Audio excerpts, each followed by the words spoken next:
Mga idol, ano ba ang karaniwang problema kung sakaling tayo ay nananakbo mga 80 hanggang 100, tapos pag preno natin ay nararamdaman natin na yung ating manubela ay umaalog na parang ganito, o kaya kung minsan yung ating brake pedal mismo pagkatapak natin ay umaalog, no? Yan mga idol, karaniwan yan nangyayari kapag yung ating disc rotor ay may warp na tinatawag, no? Yung warp po mga idol, yun yung uneven surface dito sa ating disc rotor, yung mismong disc niya. Kapag ka yun may alon o may bingkong, kung minsan guhit-guhit, doon po yun nangyayari. Ngayon mga idol, meron tayong tatlong posibleng solusyon para dyan. Ito pong una, mga idol, ang ginagawa nila, no, yung iba, sa iba effective, pero ito yung pinaka mababa ang tsansa na masolusyonan natin. Pero kung gusto ninyong subukan, pwede rin po. Pero ito po, ang ginagawa nila, yung una, pinapalitan nila yung pinaka disc pad, no? Yung disc pad po, pagka pinalitan nila yon, kung minsan umi-epekto, gumagana, napapantay o nasusolusyonan yung problema. Pero kung minsan mga idol, bumabalik. Kaya hindi ko masyadong isinasuggest yung ganung bagay, no? At yung pangalawang option natin mga idol, pwede naman na yung ating disc rotor ay, o yung kung tawag nila dyan, yung mismong disc brake, no? Yung disc rotor. Ang ginagawa nila dyan, pinapa-resurface, no? Pinapa-machine shop, sinasalang para kumbaga pakinisin uli yung ating disc rotor. Yan naman mga idol, effective yan kapag yung ating disc rotor ay hindi pa ganong kanipis o hindi pa malalalim yung hukay. Kasi mga idol, karaniwan yan, pwede pa natin ipara-surface kung wala pang 1 mm ang nabawas dun sa kapal ng ating disc rotor. Pwede yan. Ipapara-surface natin, then papalitan ng bagong brake pads. At ito mga idol, ito naman yung gagawin natin, yung pangatlong option, no? Sa akin mga idol, ang choice ko talaga ay yung pangatlong option, yung papalitan natin yung ating disc rotor tsaka brake pad.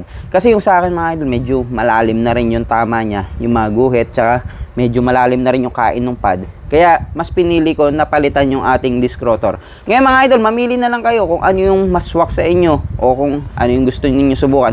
Pero ito po mga idol, ang ipapakita natin ay magpapalit tayo ng bagong disc rotor at disc pad. Tara, samahan niyo mga idol, papakita ko sa inyo. Ang una natin kailangan gawin ay tanggalin itong gulong. Ngayon mga idol, kailangan natin itaas yung ating sasakyan. Kung papansinin ninyo, meron tayong jack dito. Pero sa loob po niyan ay may jack stand para sa ating safety. Yung iba ang ginagawa dyan, bago iangat yung ating gulong, niluluwagan nila itong nut na to, no? Para pagka naiangat na yung ating gulong, ay mas madaling pihitin. Kasi kapag yan ay masikip pa, tapos kapag yan pinihit natin, ay may tendency umikot, katulad nito. Katulad niyan mga idol, kapag kayong pinihit mo ay may tendency umikot, kaya mahihirapan tayong magbaklas. Kaya yung iba ginagawa dyan, niluluwagan muna bago iangat. Pero sa kaso natin ngayon mga idol, hindi natin siya niluwagan. Kasi gusto ko na rin ipakita sa inyo itong ating bagong gamit. Ito po ay isang electric impact driver. Ito po yung gagamitin natin sa pagbaklas nitong ating gulong at ng mga tornilyo na kailangan natin baklasin sa pagpapalit ng disc rotor.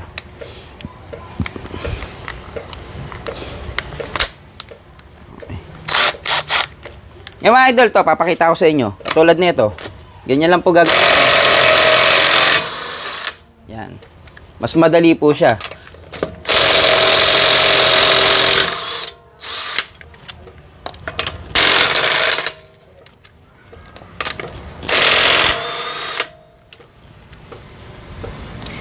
Yan mga idol, yan oh, ginamitan natin nito. Mas madali yung trabaho pagka meron nito, mas mabilis magbaklas. Kung tatanungin niyo ako kung saan ko to nabili, ay ilalagay ko na lang ulit yung link doon sa ating description at dyan sa pin comment, makikita niyo po. At pwede niyo pong gamitin yung ating discount code para mas makatipid, no? Mga siguro mga 10% din ang mawawala. Kung tatanungin niyo ako kung magkano ito, ang presyo po nito ay 1,160, mga ganun. Tapos kapag po ginamitan niyo ng discount code, ay magiging 1,700 plus na lang siya. Ganun po, kung gusto ninyong bumili nito, mas maganda po kung gagawin nyo sa Biyernes. Dahil meron po silang sale at yung shipping nila ay magiging free. Free na po ang shipping kapag bumili kayo ng worth 500 plus na item. Yan po mga idol, sa Banggud ko po ito nakuha.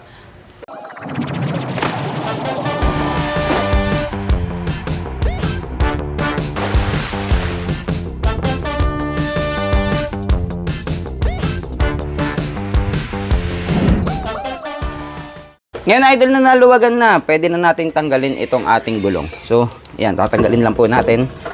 Tapos ay makikita na natin itong ating disc brake, no? Itong ating disc rotor. Ngayon, ang gagawin natin, baklasin natin itong mismong caliper niya. So, ito, meron ditong 14 mm na tornilyo na kailangan natin baklasin. Okay. Kasya ba?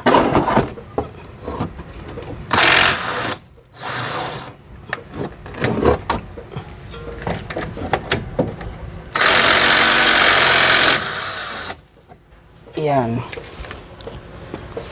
Tapos, pwede na natin tanggalin yung ating disc caliper.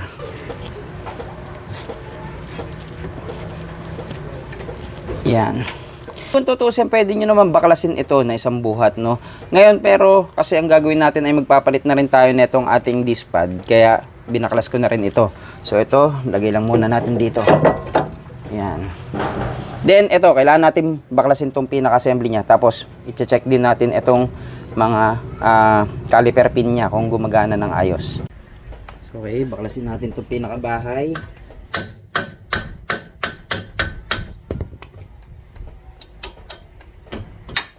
Yan. Tapos ito.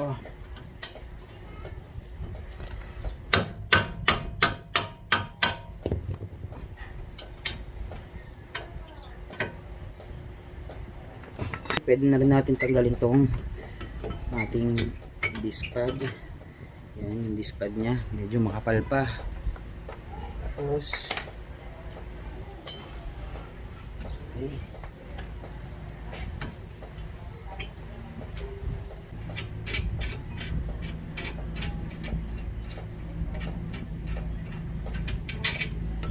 Yan.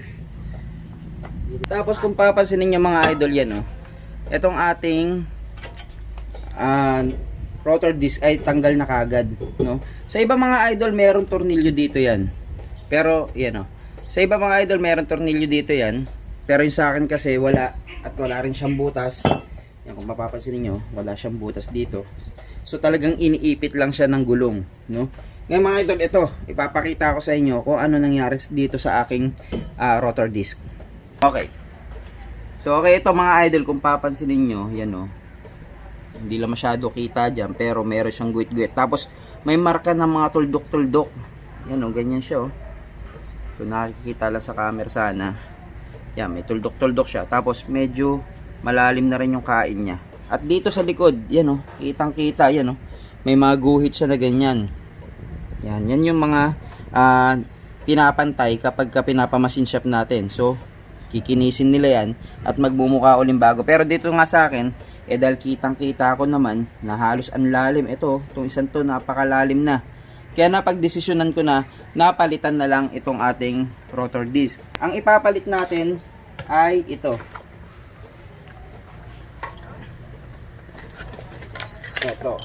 Ito ang ating bagong rotor disc. So mga idol, ito ay replacement parts lang. Karaniwang presyo na itong replacement part, umaabot lang ng 1.2 hanggang 1.5 ang isang piraso. So, sa akin kasi dalawang papalitan ko, dalawa binili ko.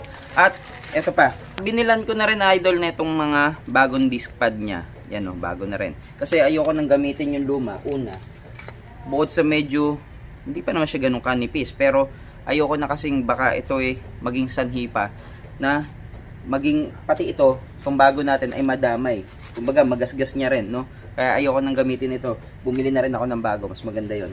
So, itong ating disc pad, karaniwan to, nag-range siya 700 hanggang 1,000 pesos. Tapos, ito nga, yung ating rotor disc ay 1,200 to 1,500. Ngayon mga idol, choice nyo na kung anong gusto ninyo. Kung pwede pang ma-reface ito, ma-resurface, pwede. Ang karaniwang singilan nun, 500 to 700 kada isa. No? Ngayon, nasa sa inyo yan. Tapos, ngayon, kung tatanungin nyo ako bakit replacement lang yung binili ko. Idol, napakamahal ng genuine parts na galing sa Toyota. Nagtanong ako nito mga idol, yung genuine parts, napakamahal. 11,000 plus ang isang piraso. At yung ating pinaka brake pads ay 3,500. Tapos 11,000 plus yung isa neto. So, nasa sa inyo. Kung may budget kayo na ganun kalaki, pwede kayong bumili ng original. Pero dito sa akin, okay na siguro muna ako dito sa ating replacement parts. So, So, yan. Ito yung quality niya. Ang brand nito GTX. Pero marami pang brand na iba.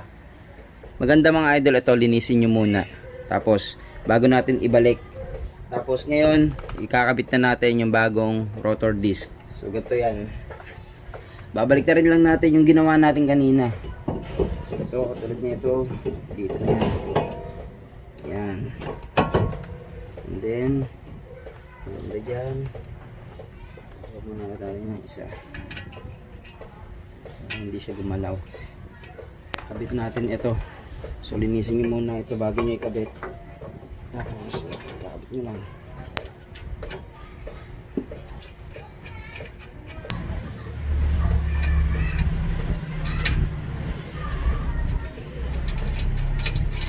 And then, higpitan na natin. Higpitan natin ng konting higpit.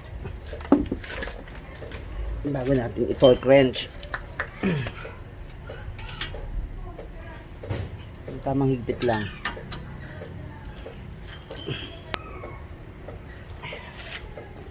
Okay na muna yan.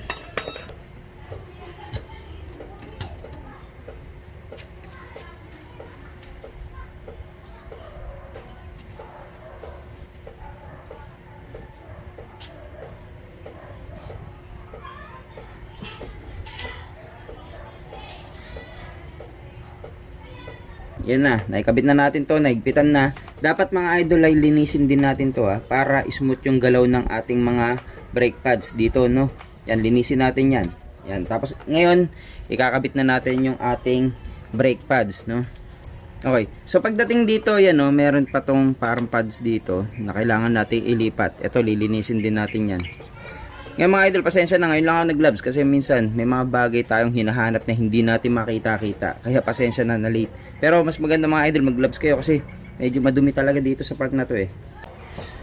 Okay, so ngayon mga idol, ito, kailangan ilipat din natin ito. Katulad nito, ito yung wear limit warning niya. Tapos yung mga shim na to, yan, katulad yan. Ganyan.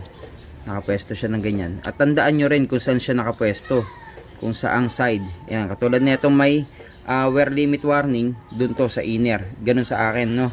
So yan, gagawin nyo lang ay ipapasok nyo lang o i-slide nyo lang pag ganun yung ating brake lining. So katulad nito. Okay. So yan, katulad niyan. Ganyan lang ang kabit niya. Then yung kabilang side. So yan. Then slide lang dito. Ganyan lang ganyan. Oops.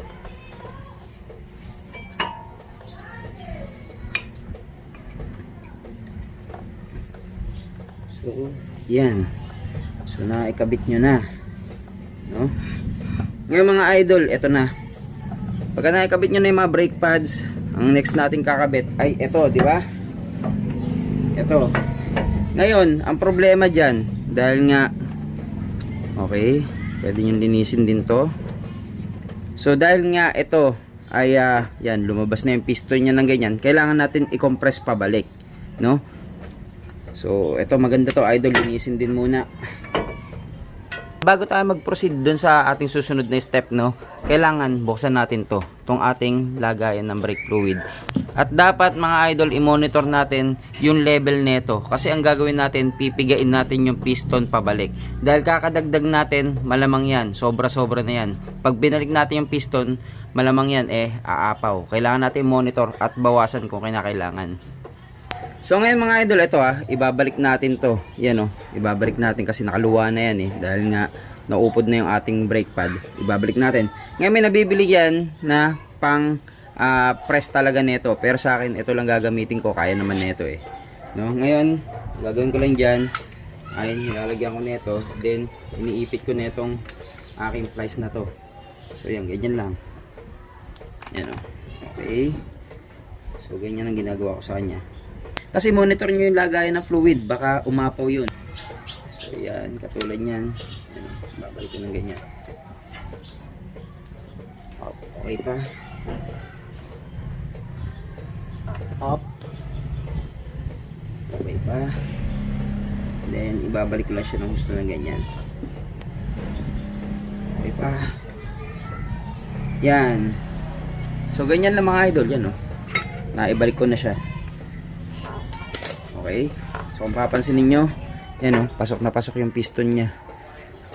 Okay. Para mas madaling ipasok. Ngayon, eto. Ipapasok na natin dito. Yan. Yan, ganyan siya, oh. Oh. Tapos, ito mga idol, nga pala, itong ating caliper pin. Dapat i-check nyo mabuti. Yan, katulad niya ito. Ipapakita ko. Oh. I-check nyo tong caliper pin kung gumagana. Yan o, katulad yan o. Dapat nagmo-move siya. Kung kailangan grasahan, lagyan ng grasa. Yan o. Dapat nagmo-move siya ng ganyan. Hindi ganun kaluwag pero smooth. Yan o. Okay, then pwede natin ibaon para maipasok natin to. Yan. Up. Kampad baliktad. Yan. Ganyan siya. Yan. And then, pwede na natin lagay yung tornilyo nyo. Okay. Tornilyo.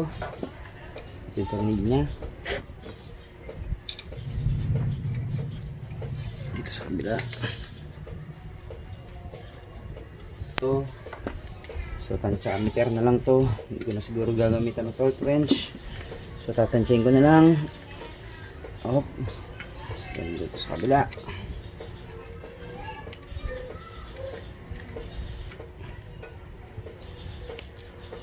Okay.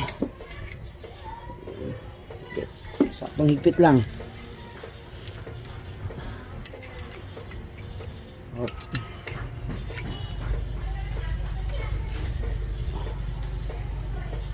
Okay.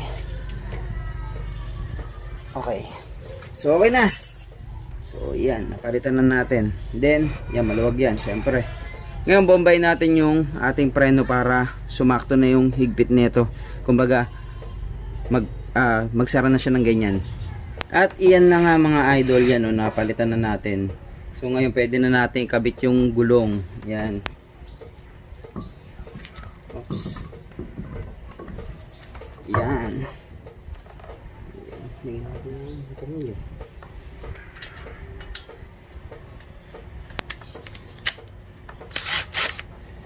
Okay.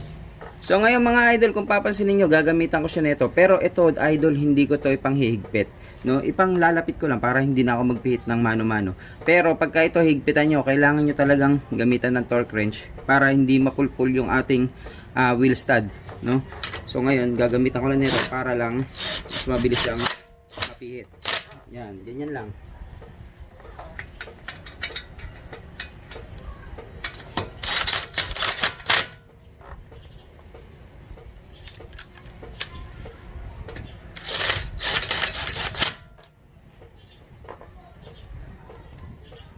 At ito. Yan. Ganyan lang mga idol. Kumbaga, para lang mabilis ko siya mahigpitan. Pero pagka higpitan na, kailangan yan talaga ginagamitan ng torque wrench para hindi mapulpul yung ating wheel stud, no? Okay.